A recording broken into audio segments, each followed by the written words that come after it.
আগে গুগু রিলেটেড তোমাদের যে মিনি ব্লগগুলো আমি তোমাদেরকে শেয়ার করেছি, সেখানে তোমরা দেখেইছিলে যে গুগুর পায়ের পেছন দিকের পাটা আহত হয়েছিল, ওর জন্য ব্যান্ডেজ করে দিয়েছিলাম। আর তারপর তো ওর হাঁটাচলা করতে একটু কষ্ট হচ্ছিল।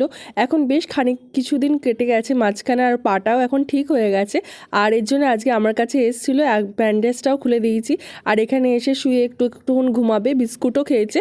আর এরপর চলো ভাইয়ের কাছে একটু যাওয়া যাক। এখানে ভাই কি রান্না করছে সেটাই আমি এখানে দেখতে এসেছি। ও আজকে বলছিল একটু চকলেট কেক বানাবে, তার জন্য এখানেই এই যে দেখতে পাচ্ছ কোকো পাউডার নিয়ে নিয়েছে, ময়দা আছে, আর এখানে ডিম, তেল সমস্ত কিছু ভালো করে আমি ফাটিয়ে নিচ্ছিলাম।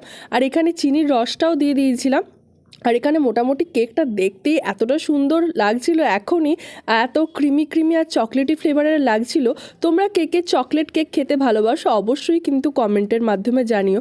আমি তো কেক খেতে খুব ভালোবাসি। আজকের ভিডিওটা এখানেই শেষ করছি, দেখা হচ্ছে পরবর্তী দিনে।